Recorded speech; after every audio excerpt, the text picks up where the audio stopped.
Hello, welcome once again to Pale Blooms and Beyond. Thank you for joining us today. If you do like the programming you see here and the musicians and artists that I visit with, please be sure and hit the like button and also subscribe to the channel. Stan Greenwood is an English guitarist, most known as the lead guitarist for post-punk gothic rock band Skeletal Family. In the early 80s, prior to Skeletal Family, Stan was a member of the Elements. Skeletal Family had an original run from 1982 to 86 and then reformed in 2002. During the initial period, there were a couple of full-length albums and several singles issued. In more recent years, a few compilations have been released. Picking up again in 2002, the band reformed and had issued more singles as well as new albums. During his career, Stan has also played in the bands The Psychosurgeons, The Big Bang, The 1964, and Calm Before the Storm. And my guest is currently playing live with Lene Lovich's band, as well as live shows with Skeletal Family.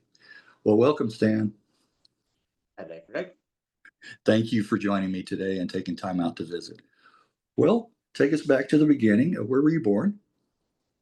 I was born in, I start to live now. I was born in Bingley, West Yorkshire. Okay. 1959, so a very long time ago. Yes, I still live in my local area. Okay. I'm the same way, local Dallasite, in and around Dallas my whole life. So, well, do you recall your early childhood growing up as far as music in the household? Mainly just listening to the radio and things. I can remember I used to kind of be at my granddad's house. That were only just up the road for me. And I used to have one of those old-fashioned valve radios. And I can remember probably from about 19, I was born in 59, I probably remember about 1964, 65, 66, kind of the Beatles and things like that. Yeah. I mean, there weren't that many radio stations in Britain at the time. There weren't any commercial radio stations, just like, well, there probably was, but like the main station, like run by the BBC, so it's BBC Radio and BBC Radio 2, so it wasn't really much of a choice. But then when I got slightly older, there's the Radio Luxembourg, obviously, came in from Luxembourg. That was probably, I was about 10, 12 years old. I remember like listening to that. It's really crappy reception. Broadcast off the waters of the UK to kind of, to get around the whatever the legal side of having radio stations. But that was really good. The police play a lot of good stuff on there. Pop music. I used to be really glam rock music and things like that.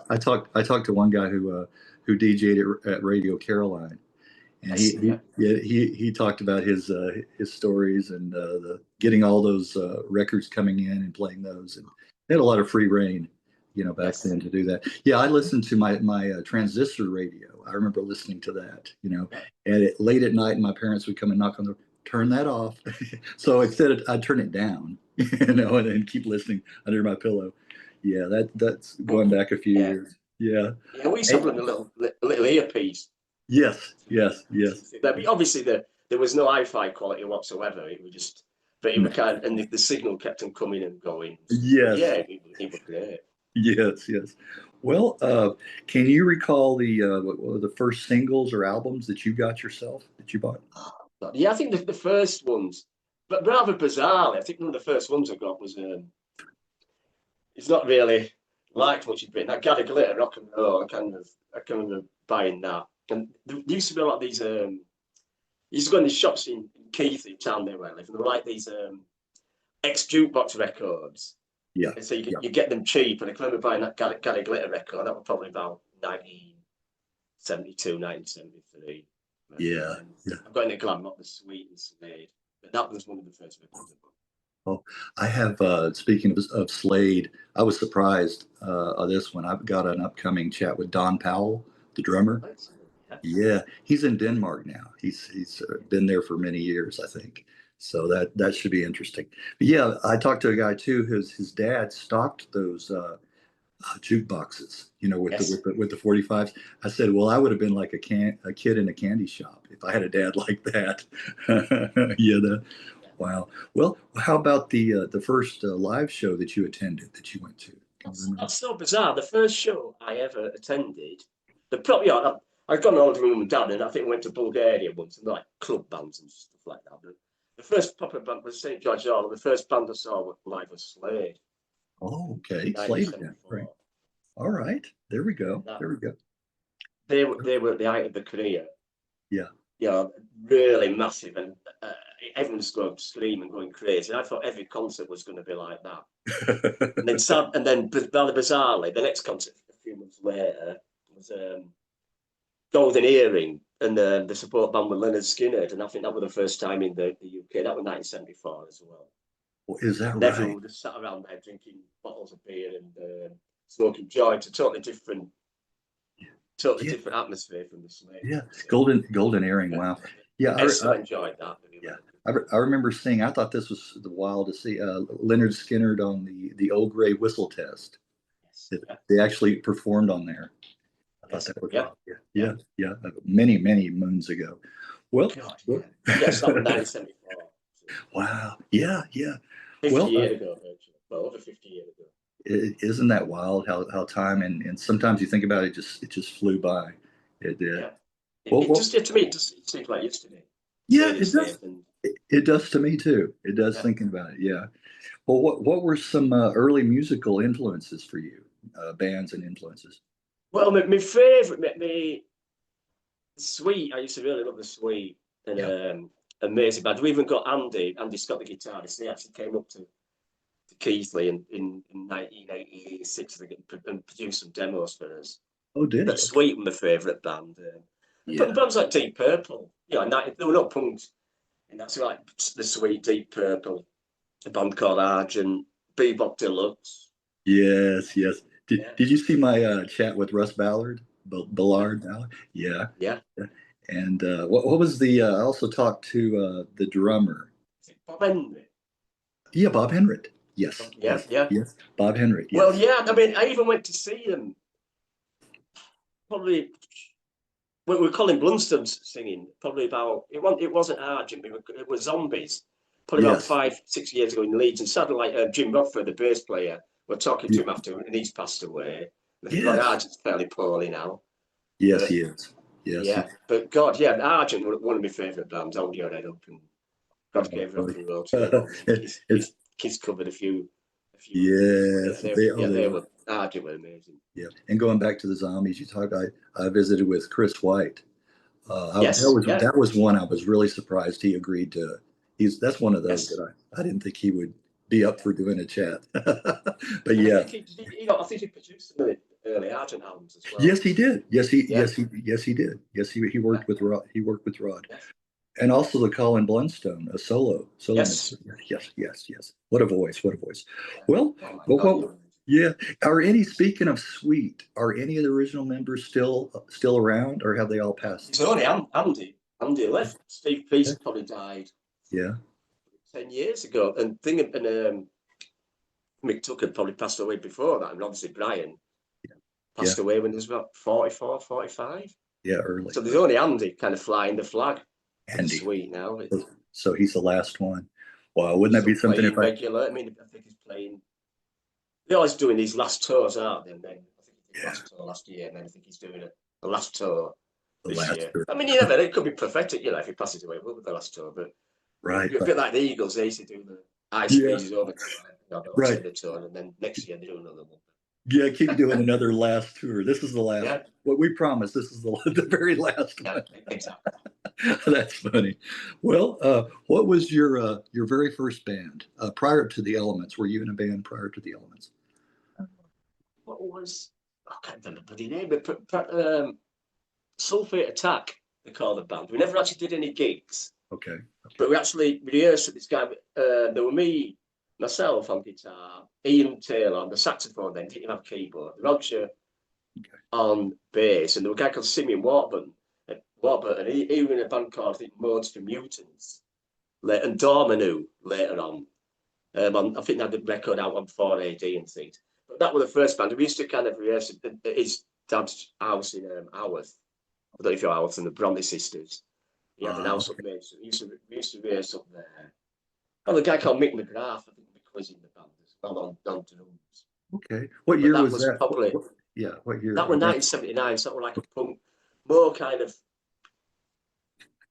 Buzzcocks, kind of punky kind of. Okay. But we never did any live gigs. Okay. And no recordings or anything like that, no? Sadly not, no. No. Okay. All right. Well, talk about the Elements, how the band got together. The Elements formed from the ashes of Sulphate Attack, really. They formed in 1979, I think. Again, like Roger on bass, Ian Spud on Taylor on keyboards. I think we had Stuart Lilly on the drums, and we got a girl, a really young girl. We were probably 20, but we got a girl, Jane Tretton, for the Elements, and we got really good local following. Then Jane left the band probably in 1980, and we got Roger's girlfriend at the time, Rose, to sing, and that's the lineup where we recorded the Elements album, Elementary. Okay. Elementary in 81, I believe. 81, yeah, that was released. Wow. And then later on, in 2006, there'll be a compilation, Yes.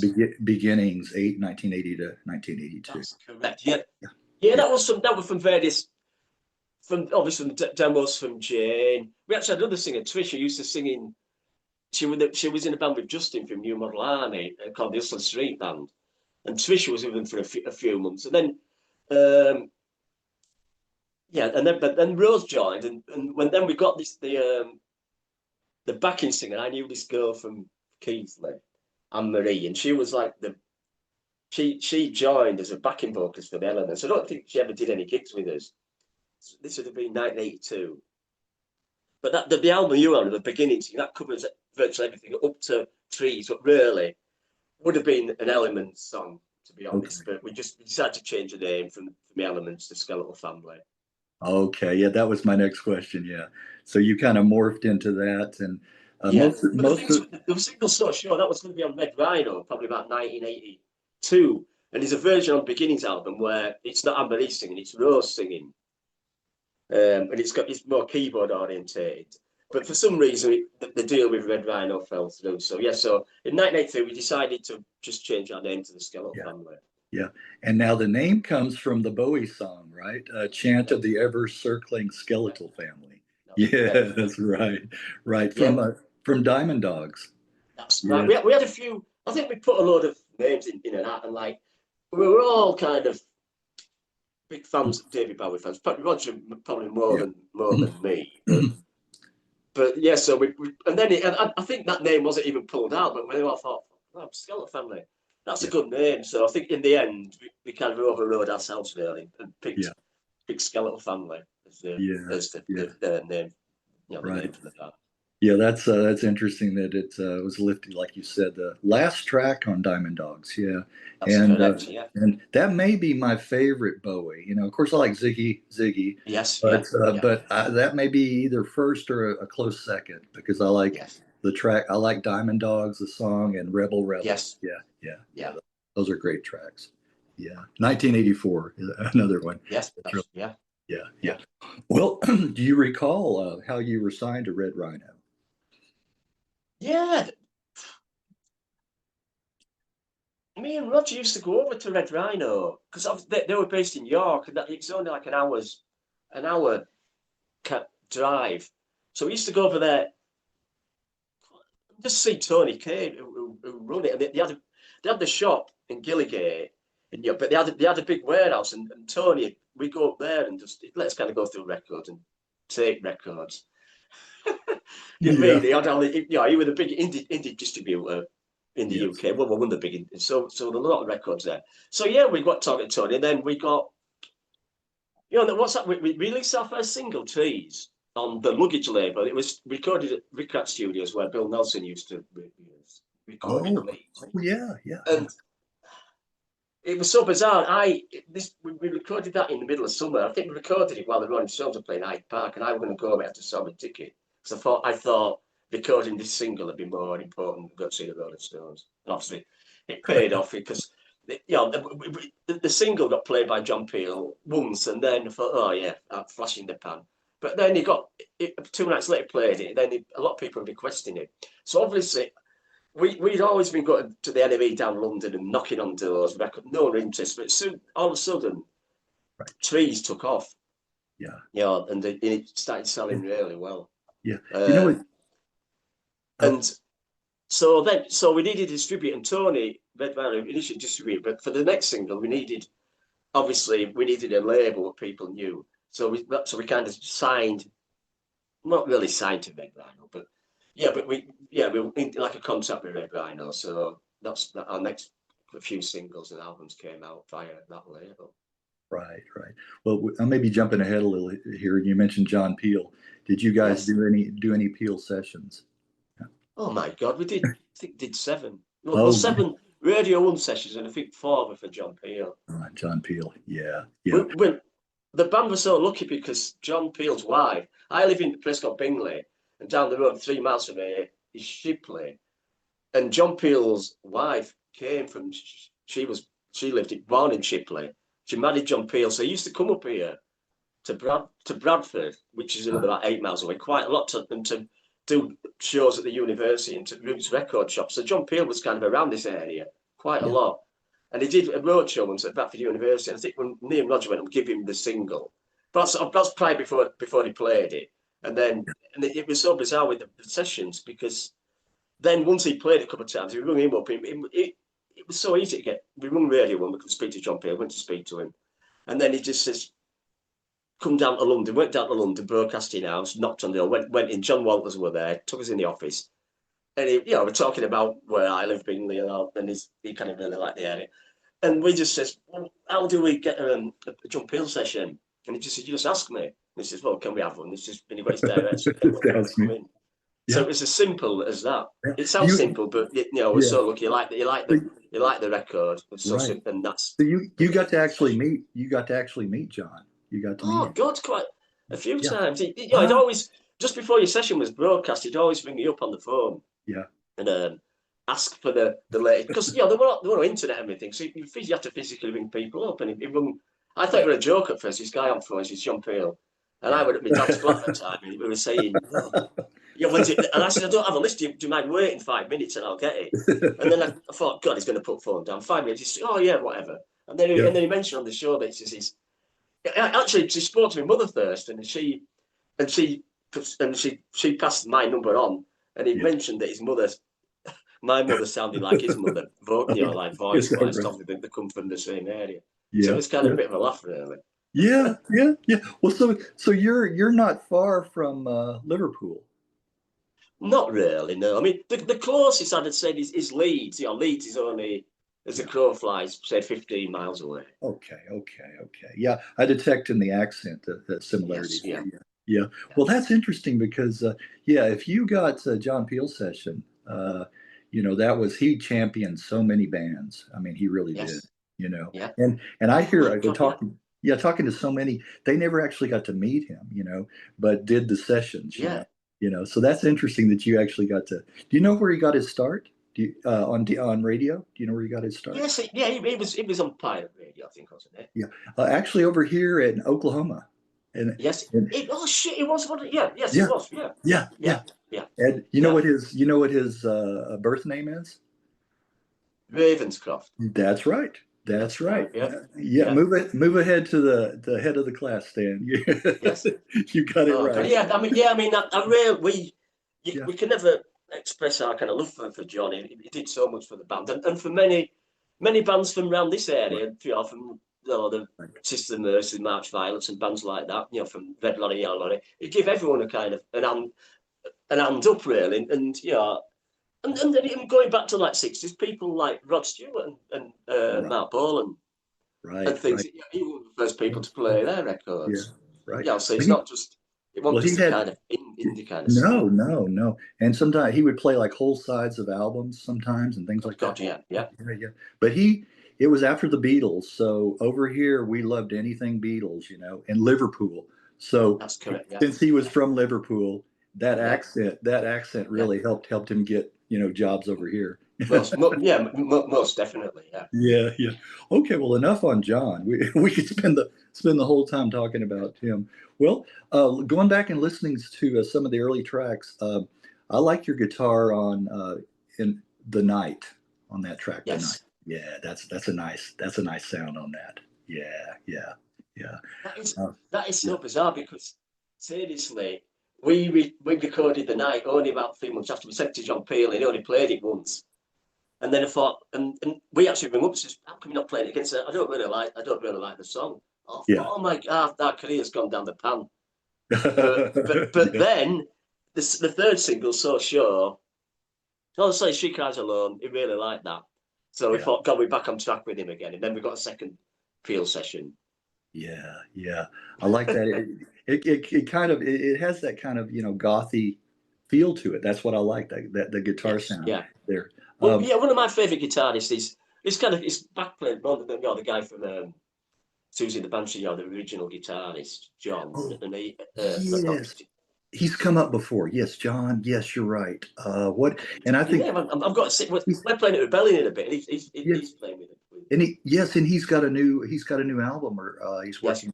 Yes, yeah, and he one of my influences. My big influence was probably people like Richard Blackmore and oh yeah, yes, from the night before punk, and I aspired to be like him, but I never could be. yeah, And then the first band I saw, the first punk yeah. band, so at St George was the Damned with Brian James. Well, the Oh first punk actually the Adverts, so in the support band, but yeah, I remember Brian James, he was an yeah. amazing guitarist, and Oh yeah. And then he went on to Lords of the New Church. that's correct, yeah, Yeah, yeah, yeah, with Stiff Baders. Yeah, yeah. that's yeah. Sad that Brian just passed away. Yeah, yeah, Sadly, yeah, yeah. Luckily, I saw him a few times, and I saw him with the Lords and New Church. We formed with Mike Monroe about 3 years ago and did a gig, and then 2 years ago the original Damn lineup reformed, didn't they? And Brian was on guitar, and I yeah. saw them down in London. So Right. that looks good. Well, you mentioned Richie Blackmore. I think Yeah, my favorite Rainbow track is "Kill the King." yeah, that's yeah. What a guitar on that one! Oh man, Oh, yeah, that it's amazing. Yeah, yeah. I used yeah, to love the live was made in Japan. That was big, but there were another one made in Europe as well, and that were yeah, yeah. that really good. I used to love Deep Purple. Oh yes.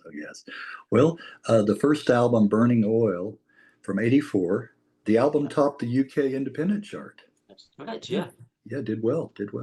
Wow. we were so surprised, like how I can remember there were for 3 weeks we were number one, and number two was New Order, and number three was Depeche Mode. And we read around, and I can remember saying, Tony, I can't believe are we really selling this many records more than them? And he said, yeah. Yeah. And I thought, Well, but obviously them bands really took off, didn't they? We didn't. But yeah. for a brief moment in time, we were Right. selling more records than Depeche Mode and New Order. It's pretty good.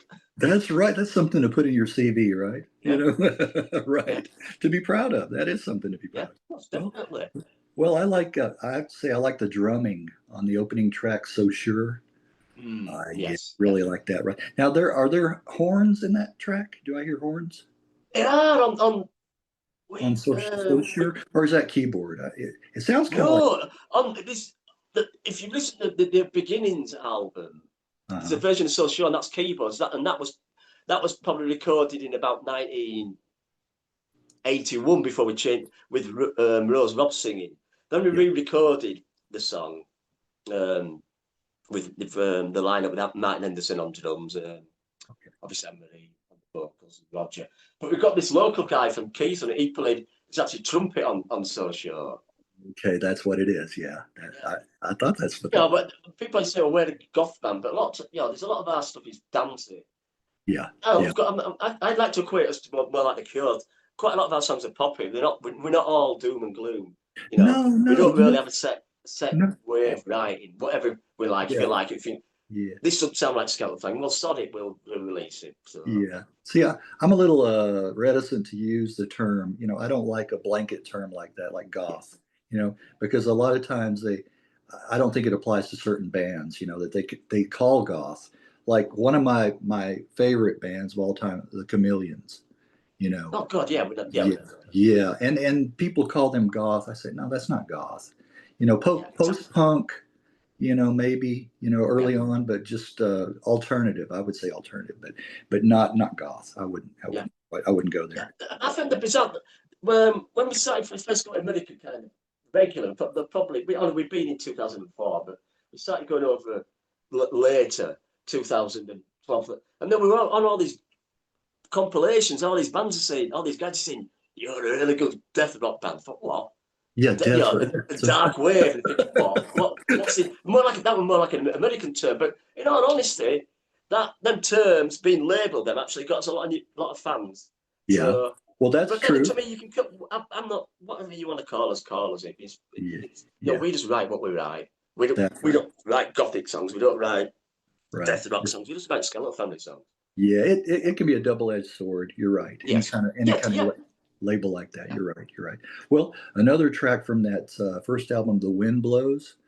Yes. I really enjoy your dark goth guitar sound on that one. There again's goth, but your Yeah. dark guitar sound, on Yeah. that one. I really like that. Really comes through real. Thank you very much. Yeah, really well, really well. And then moving ahead, well, no, actually, it's around the same time, or maybe before the album, the "She Cries Alone" single. Did that come out before the album, or was That was that would have been just before the album because okay? so the follow up to She Cries Alone was so short. If She Cries Alone, that was recorded. I think not recorded again at Rick Rack Studio, but we had the guy Buzz from Southern Death Cult, the guitarist. Yeah, He kind of co-produced that one.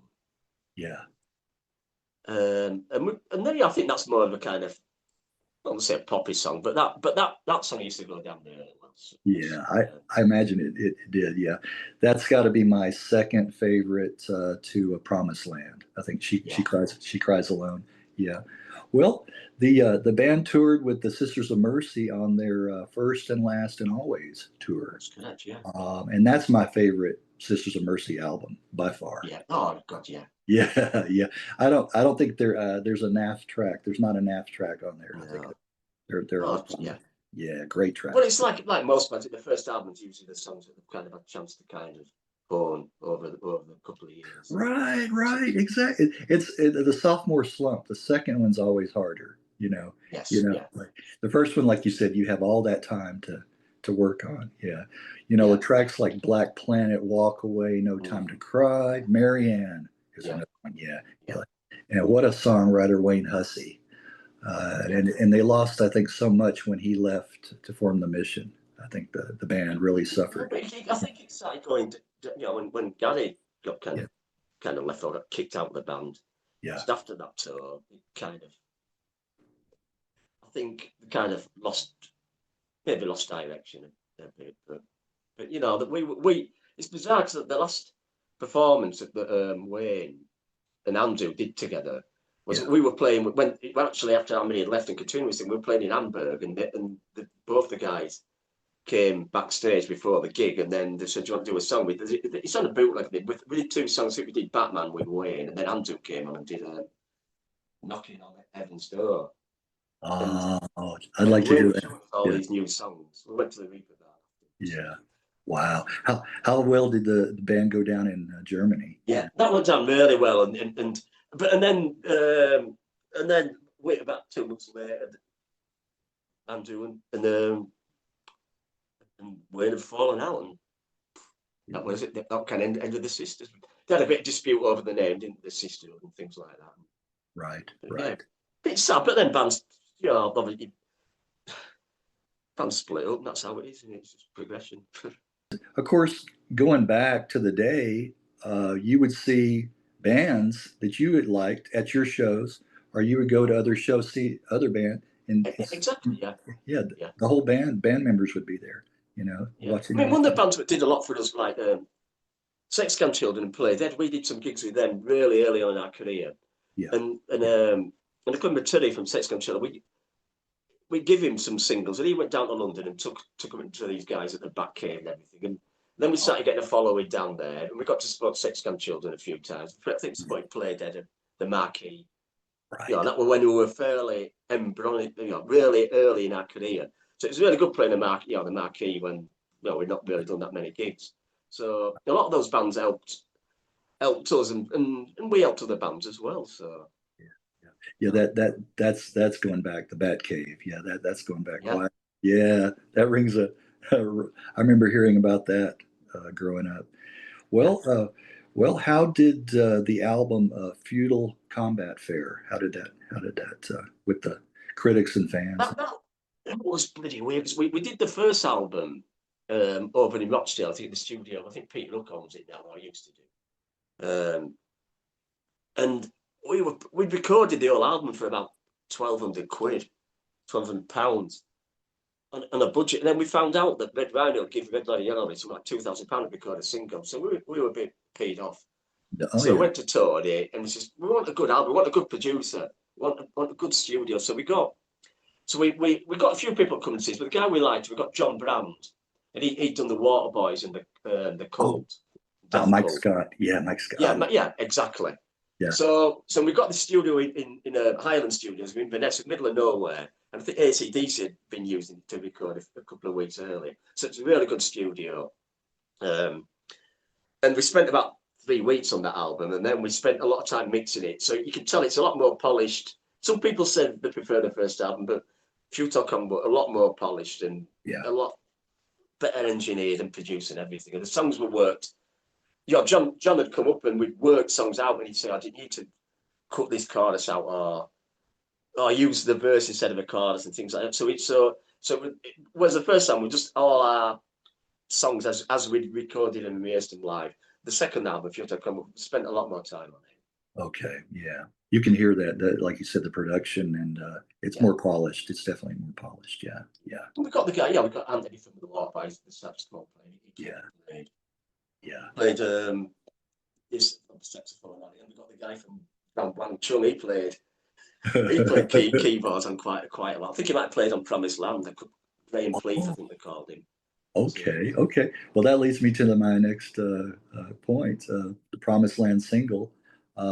That's the very first time I ever heard Skeletal Family was that song, and I had to go out and buy it. I went out and got that. Yeah. The guitar on that one is just I mean, what can you say about that? That just got me.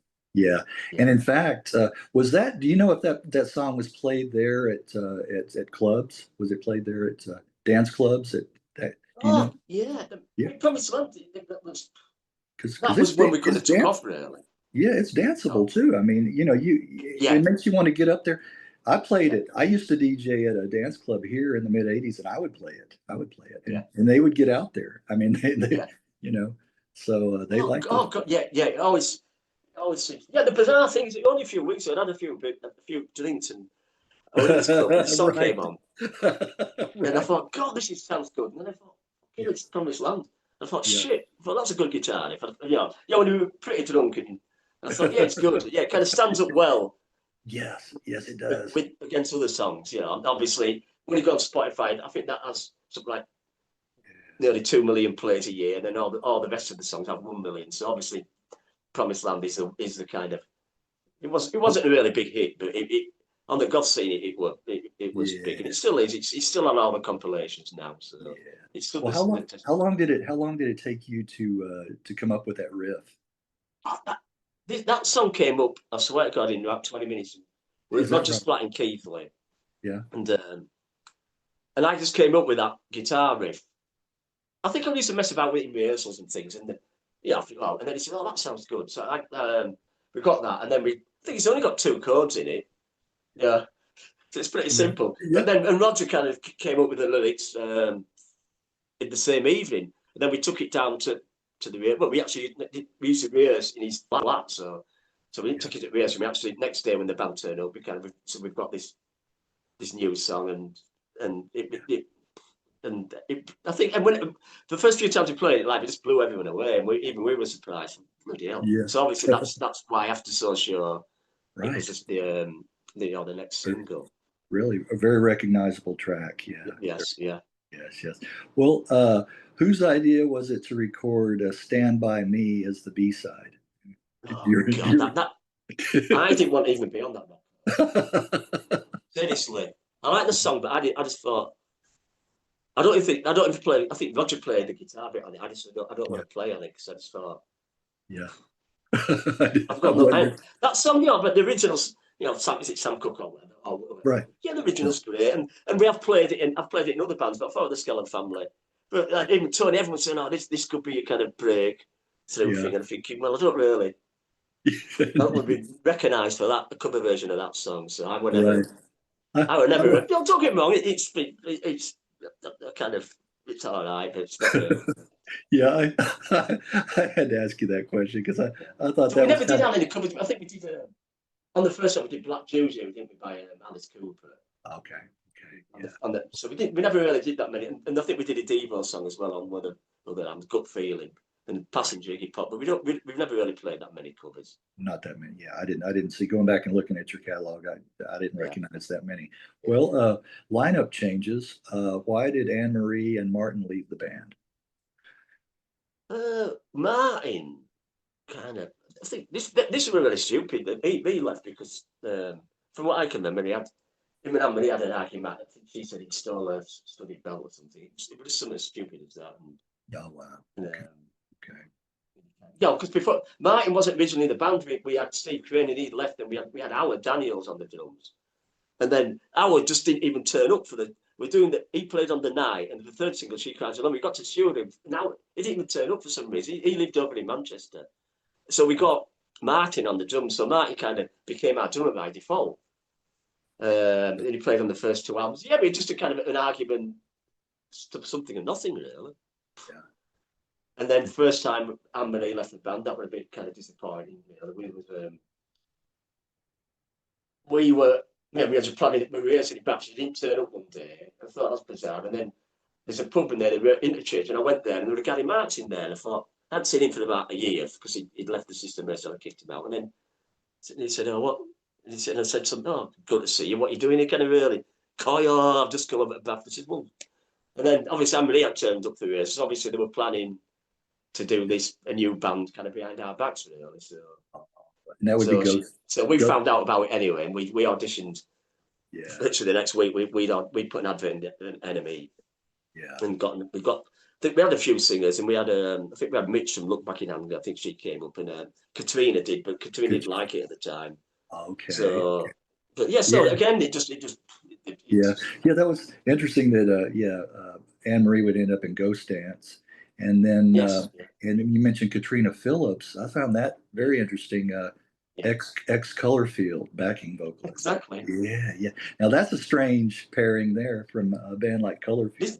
This is so bizarre because Anne Marie had left, but we'd signed a really good publishing deal with DGM Records, and Anne Marie had left, and they said, "Oh, whatever, we'll find them a singer." So a lot of the publishing company were looking for other singers as well. Yeah. Because we've got a load of demos done, and it was so bizarre because I've got this girl who's just been working with Terry Hall from the Specials, Colourfield. Yeah. We auditioned her about 2 months ago. So then they kind of got her back into the fold, really. And then Chrysalis Records, we recorded a few demos, and then Chrysalis Records decided to sign us. So really, it was through the Chrysalis Records connection that Katrina actually joined the band. Oh, is that how? Okay. Yeah, because I like a wide variety of music. So Terry Hall, Colorfield, one of my favorite bands. Yes. Just love that sound. And sad that he has passed as well. God, yeah. I mean, so I love the Specials and things. Oh, I think Colourfield. I like the really early stuff. More like Echo. Well, they were really influenced by Echo and the Bunnymen, and they had Pete DeFeet on the drums. They were, yeah, and Fun Boy 3, and exactly, yes, all that stuff. Right. Well, you mentioned Chrysalis. 2 more singles released on Chrysalis: Restless and Just a Minute. Restless was a nice track, and I still have my vinyl. I'm gonna hold it up. And show you. There it is. Yeah, it's still pretty pristine. I remember back in here. I'll show the back too. Back in the day when I would DJ, I remember people commenting like, "Wow, your records are in good condition." So, well, yeah, I don't like put my fingers all over them. Like some people. I don't do that. I hold it from the edges. So you're like me. I mean. During the COVID, I sold a lot of my records, and they were like the records I've had since about 13, 14, and they were all virtually mint condition. Do you know what I mean? I really look after them. I can never understand why people. My brother used to just pick them up with his fingers and throw them across the floor. I'm thinking, God, these are so precious. Yeah, they cost a lot.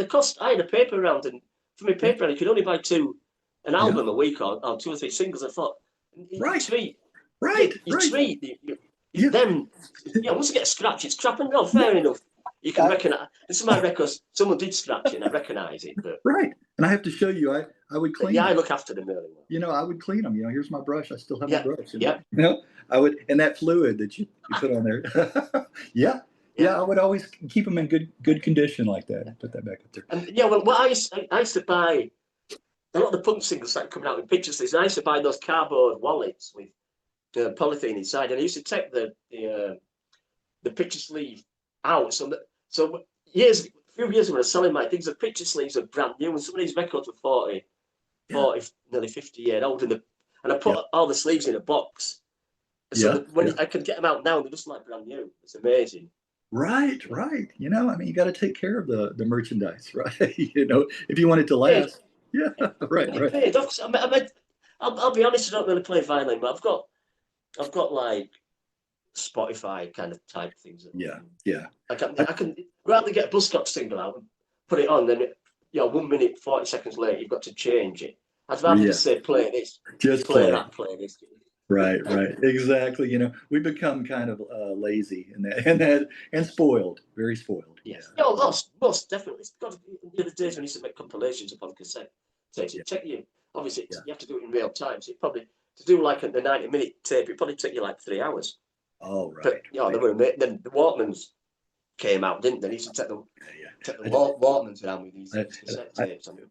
I talk, about going back in the day, going to the record store. It was an experience, looking through the albums, listening to them if they had the listening stations.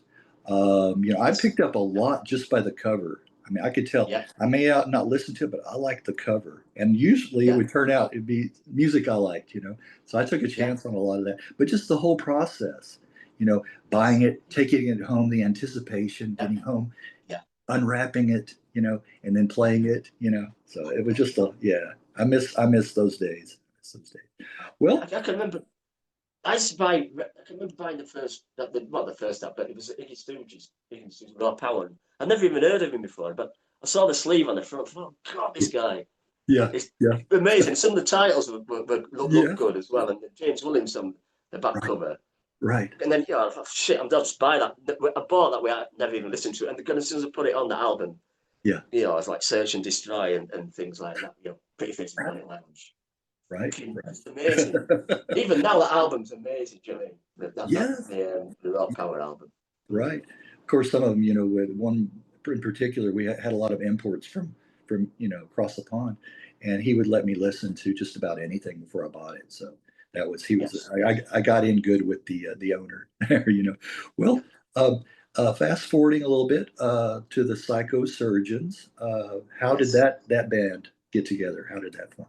That bands were going probably on Skeletal. They used to be called Doctor and the Inmates at one point, and then they changed the name to the the Psychosurgeons, and they were going around the same time as the Skeletal Family were going. But I think we did a few gigs with them. But then the couple of guys left. The guitarist left to form a band called McLaughlin. I can't remember.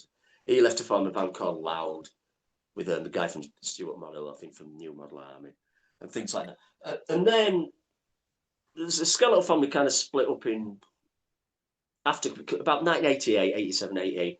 And I formed a band called the Big Bang then. But I wasn't working, so I still quite a lot of time on my hands. So one day I think we used to still rehearse at Flexible Response Studio in Bradford, and the guys from Psychosurgery were there. And then they said, we're looking for a guitarist, and do you fancy it? And they just said, yeah.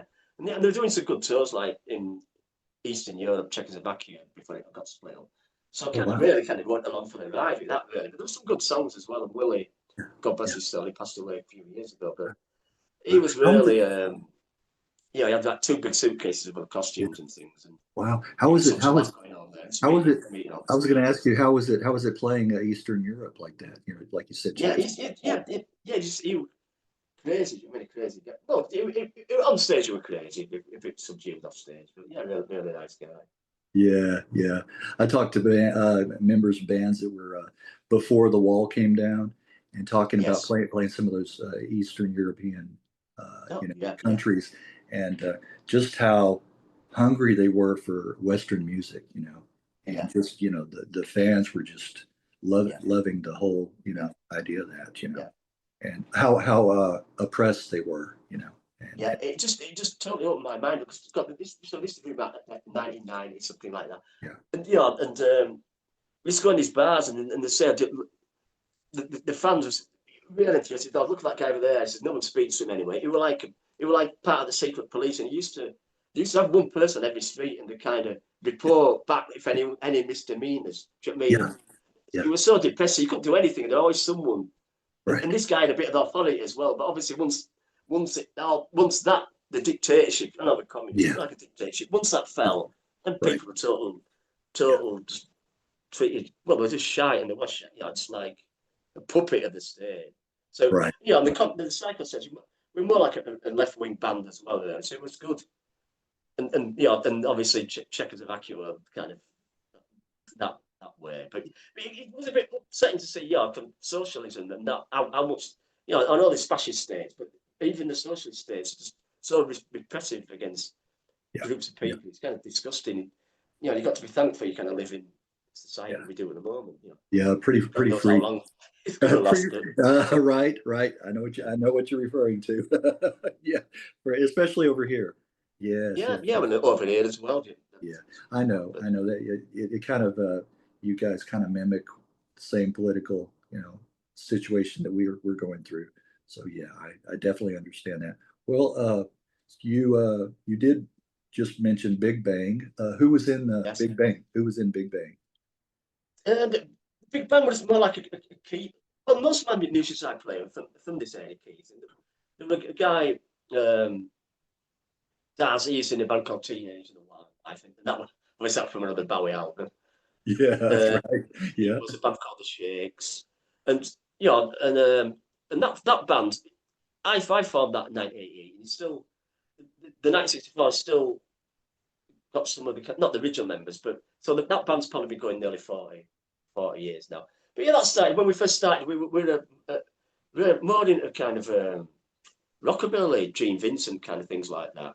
Okay. Okay. Uh, and then we got a different singer. We went more glam rock, and then we got that with Johnny Gow, and then we got this other guy, Gary came, and there were bands like EMF were around, and Jesus Jones, and that kind of thing. Bands Uh, started yes. kind Yeah. of we went into that kind of groove for a few years, and then in the end, it was I just loved playing live. It was so hard to try to get gigs. I could get gigs in our local pubs and just local area. But if you want to do if you still want to play regularly, once you play out of the city where you live, it's oh we don't know any of your songs. You're a really good band. So we had to start doing cover versions, and Oh, did you? I don't really like doing that, but I didn't at the time. But you have to play. That's what you have to do. So Yeah. Yeah. Yeah. I and wouldn't then either. then we changed the name probably about 15, 20 years to the 1964. Yeah. 1964.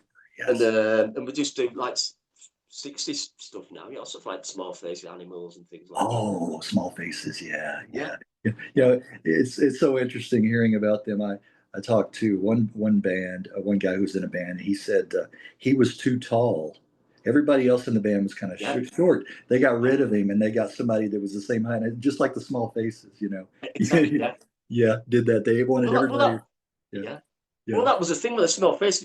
When it David Bowie or something, did he Chris in the bank? So everyone was under 5 foot or just over 5 foot, Yeah. I think. Right. Pretty good name. Yeah, yeah. Well, what was the impetus for reforming Skeletal Family in 2002? What? Right, that was that's so really that was.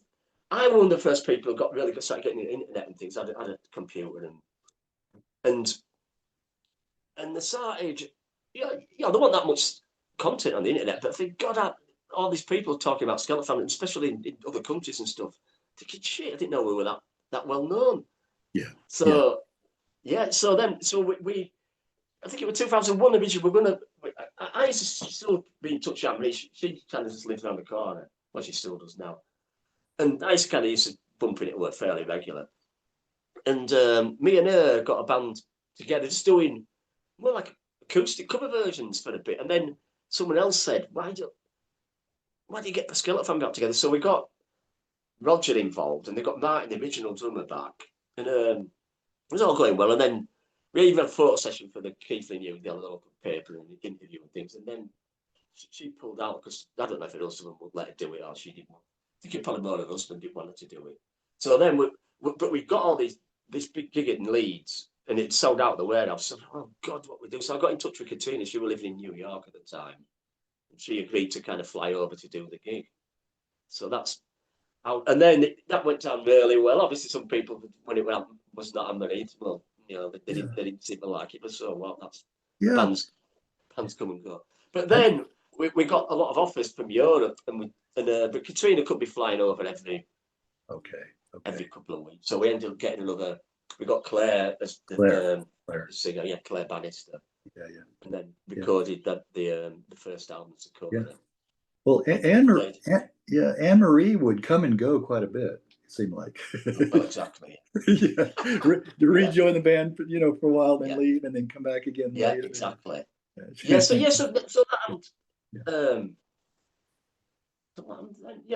so Claire stuck with us with the 2 albums. And then again, I got back with Anne-Marie again. We were doing some. We started going out doing some like acoustic things again, and then again people say, "Why didn't you get this?"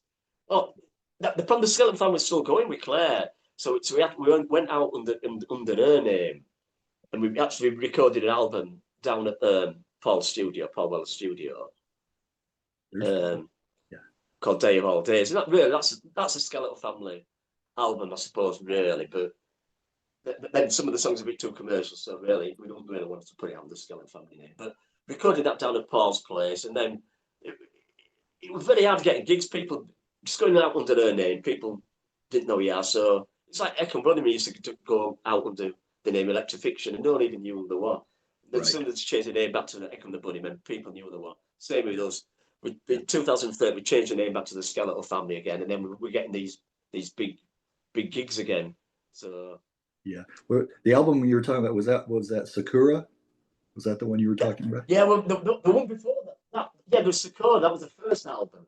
Played 2004. Okay. And then we did the second album we did 2008, 2009. That was Songs of Love, Hope and Despair. Yeah. Okay. And that's with the new bassist Johnny Lorimer. Yeah, it was only because Roger works. He's like Paul Weller's technician, guitar technician, and he does same thing for Culture Club as well. Boy George. Oh, okay. So quite a lot of times we've got these gigs, and he were unavailable. I think he was away for 2 or 3 months, and we wanted to record this album. So Johnny was playing in the band live anyway, and I think on some of the songs I might have played bass on the first album, but then I think Roger played a couple of tracks. But on the second album, the Love and Hope and Despair, Johnny played the bass on that. Okay. How well did that album go down? That was so bizarre. We did a launch thing at Keith Lee, and the album was meant to be there, and all this company sent it to me, and it never actually turned up until about 2 weeks after. So I was really despondent, and that's the time when I was getting back together with Anne-Marie as well. So it kind of a couple of the band members we had a big fallout, and so it didn't really. It kind of came out, and that kind of lineup had kind of disintegrated, to be honest. So, but it sold really well, over the years. I think we did 2 pressings of it. It sold really well. All right, you were pretty pleased with the outcome. Yeah. Oh God, yeah. There's nothing there I've ever been disappointed with. I think for a while, wouldn't really. Well, not just me, but the band wouldn't release it. So well, there was another reformation in 2012. You guys got back together. Yeah, well, that's when we changed the name. So we had been playing for about 3 years under the name Anne-Marie Hurst. Yes. And they said we couldn't get it was very hard to get the bookings. Or get the bookings at decent venues and sell the tickets. As soon as we changed the name back to the Skeletal Family, then we started getting invited to these festivals again. That thing, so. It's that name recognition thing. Yeah. Exactly. And on the trademark thing and everything. Yeah. Right. Well, you did mention earlier that Big Bang morphed into the 1964 That's right. You're still active with the 1964? Yeah, we're playing. Yeah, we played last week. We're playing next weekend. Yeah, so I'm pretty lucky. I was playing. I love playing. I've retired from my engineering business, and I love playing. So I'm in quite a few bands. Otherwise, one band alone wouldn't satisfy me. So that's why I like to. No, yeah. Okay. So yes, I've been. Yeah, with 2 weeks ago with Skeletal Family in Sweden. 1964 last week. Camp Before the Storm last week. Then 1964 next week. So yes, I'm keeping really busy. I was going to say, can you keep all the songs straight? It's like, okay, now I'm playing with this. That's the thing. What I've kind of astounded myself with. The other day I was thinking, God, I'm in 5 bands, 6 bands. We can reform the elements. So I've got about 160 songs in my head at the moment, and luckily I've Right. not really Right. that many. Right. Playing a Skeletal Family track with 1964. Yeah, but yeah, Or, yeah, vice it's versa. very rare that my mind goes Yeah. blank. Right. Well, you guys went through your share of a lead vocalist. I mean, female vocalist. Hannah Small Oh, with was Skeletal another. Family. Yes, with the Skeletal Family. Oh God, yeah. Well, yeah. it's not just been. I mean, with the elements we had 4 singers. With Skeletal Family, we had, then we had Anne-Marie, then we had Katrina, and then Claire, and then Anne-Marie back again. And then in 2000, when Anne-Marie left again in 2019, whatever, we had Anna, Yeah. the vocalist, for about a year. And then COVID kind of kicked into all Yeah. the life things we couldn't. Yeah. Kind of didn't really happen. But, and then Annika singing with us now for the last 2, 3 years. And she's the current singer, Annika. Okay. Where is she from, Annika? Again, she lives locally. She lives probably about in Keighley, like 5, not even Okay. 5 miles away from me. So. Oh, is that right? Well, that name is not English though. Anna, I wonder what her heritage is. Yeah, Annika. I think she's English, but I'm not. Yeah, I'm just curious. I'm not. I'm not right sure actually. Yeah, that's I all know right. she's definitely. That's all right. That's all right. Well, and then the new lineup recorded "Light from the Dark" in a couple of years ago, 2023. Yes. Right. Yeah. Right. And how has that album fared as far as like the mileage? You've gotten a lot of mileage out of that one. That's going really well. So bizarre. We started recording that album again down at Paul Weller's Blackdown Studios in 2020 with Anna, and we've done 12 tracks. We've got all the vocals and everything, and then COVID kicked in. Yeah. And we did a couple of live shows, and then we couldn't get back together again. And then it got to about 2022, and Anna moved further away. So I think she kind of lost interest in the band anyway. So we're looking for another singer. And again, we just Annika, but that bizarre. She'd supported us, the Skeletal Family, in 2013. She in a band called Exoteric. So we knew she had a great voice, and I think one of the guys got in touch with her. And we just played her we got Charles at the Paul Weller studio to strip all the vocals off. And we just got Anna just to listen to all the songs. And she just came up with totally different melodies. Because a lot of these songs are actually written before. The songs all got new titles. Some of the verses became choruses. And then we wrote probably about another 6 or 7 songs as well. So we had about 20 songs. Okay. And that was probably ready in 2022. Because of the COVID, we were pointless releasing an album because you couldn't tour to promote it. So we deliberately delayed releasing the album till I think it was like till the year after. So actually did come out in 2023 on Chapter 22 Records, and there meant to be a complimentary vinyl edition as well. Some bizarre reason that never came out. So we reissued the vinyl probably about 6 months ago. It sold the CDs from 2 pressings already, and the vinyl albums we're just ordering the second pressing for that. And that's done really well. And nowadays a lot of it's digital sales as well. We're doing really well on that. Right. Chapter 22, that's an older label. It's still around. Chapter 22. Yeah, well, it was taken over by, it was originally the label like Balaam and the Angel were on in the 1980s. Oh, yes. It's got taken over by Yes. Right. I recognize that name when you said that. But I think he bought the name or on some money. I don't really know. Okay. He bought the name. He's put a few things out on chapter 22. Okay. But the next Well, releases will be, we're probably either maybe clear. We've done a couple of things with Cleopatra Records in America. We might do it with that. yeah. But the moment we just try to get the album Yeah. licensed abroad, you know, in America and South America. Yes. Yes.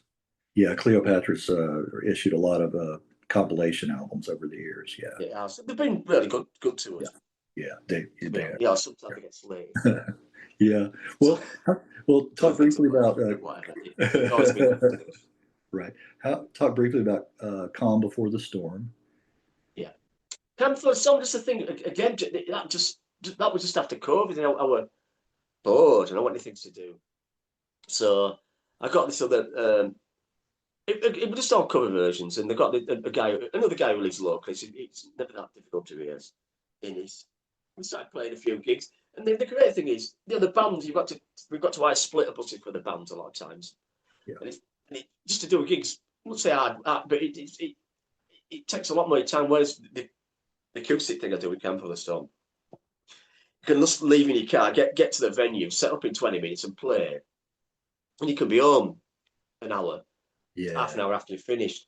Yeah. And it's a lot easier, you know, just with two guys. And I like the experience. It's interesting. Yeah. I mean, I started that with Innis, and that was going really well. And then the one gig, you kind of run out of the gig halfway through the gig, which was a bit embarrassing halfway through our set. And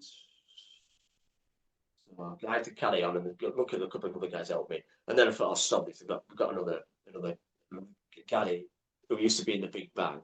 Came in and helped me, and he's currently in the band at the moment. So yeah, you know, that's interesting. You mentioned the acoustic. It seems like there's a lot of bands that are going that way.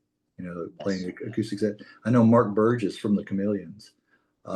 He played an acoustic set. He came over here to the States, and it was just going from house to house. It was like, I don't know what you call it. Maybe they're doing it there too, but he would have maybe 20, 25 people max. You know, exactly, yeah, very intimate, you know, and then he would play his set and then take questions afterwards, which if you play a large hall or arena or what, you can't do that, you know. So it's definitely exactly, because it's a totally different, you know. Sometimes, you know, like the other week we're playing a big festival in Sweden with the Skeletal Family, and then it's to a couple of thousand people, 3,000 people, and then the week after I'm playing in a pub in Bingley to like 20 people, and people say, what do you like best? And I think they're both totally different scenarios. So they are. There's not a good.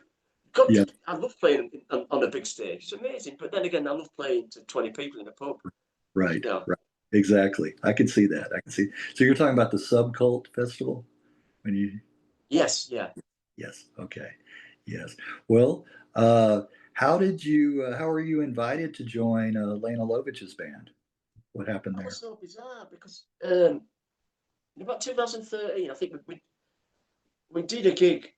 Skeletal Family did a gig with them. I think might have been Portugal or Spain. I can't really remember. And I always got on well with all the people in the band, Lene and everyone. And so whenever they the band were doing gigs over there, they'd always invite me to come and see them. So and have a chat and everything. And then about 3 years ago, about 2.5 years ago, Scott called me. They'd done the tour with Toya, and it was meant to be for Hazel O'Connor's, like a benefit for Hazel O'Connor, this tour. And I went to see them, and I think they were a bit unhappy with the guy who they got. The original guitarist, Jude, he left to produce films in America. And they just got a phone because we've got a gig in Madrid in April. This was about February. He said, do you mind playing guitar? I said, yeah, fair enough. They sent me a list of the songs.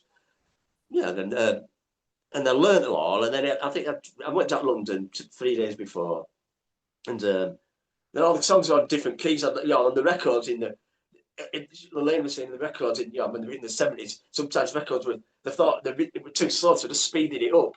So I would learn the bloody songs in B flat and B, and then so God, I had about a day to kind of relearn the songs in a different key. And then we went to Madrid to do this gig with this festival in Madrid with, I think, Human League headlining. So it was a bit bizarre, really, but Yeah, that I would just be. came across because I knew the guys so well, and it, no audition or anything. I just went down and played and did the gig, and then I've been with the band ever since. So, Ever yeah. since, ever since. Well, Yeah. let me ask you, do you play Blue Hotel live?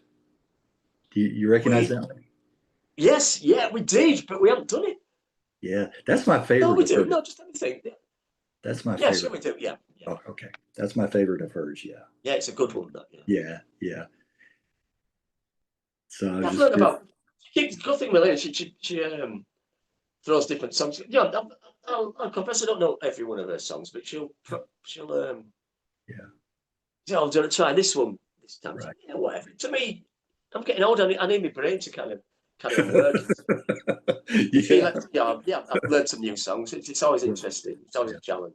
And I know she does. It's you, only you. I know she does that track. Yeah. Well, That's it's fun. bizarre. The first time I saw her was Yeah.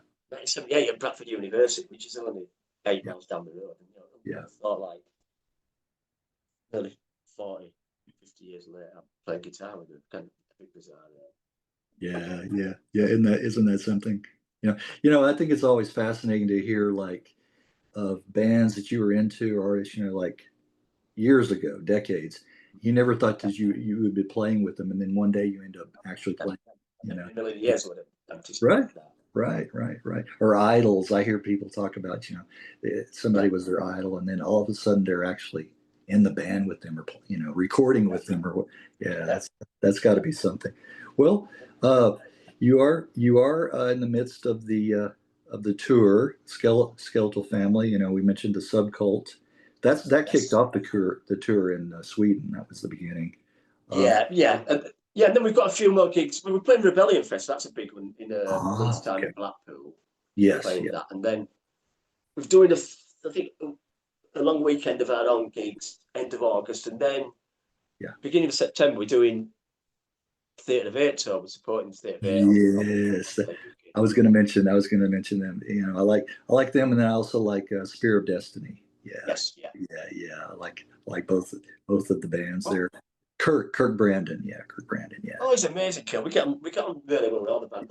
We did the a couple of months ago. I did a couple of days with Spear of Destiny, one in Leeds, one in Newcastle. Mhm. And we would have liked to have done the on tour, but Annika still works, so you've got full time job. There's only so many days you can take holiday Right, in a right. year.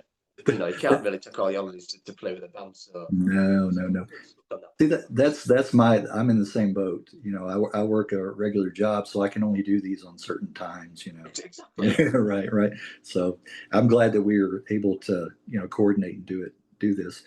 Well, yeah, Theater of Hate, you mentioned another one that really caught my attention, and you mentioned the band earlier, New Model Army. One of my favorite bands. Yeah, Right. yes, Justin, and I think I reached out to him.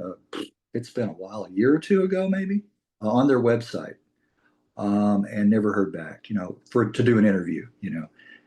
So a lot of times I know, that this somebody out of the blue, you know, writes you or messages you and says, Yeah. you know, who is this guy? Who's this guy from Texas? Why, Yeah. what do they want? What does he want? What's he up to?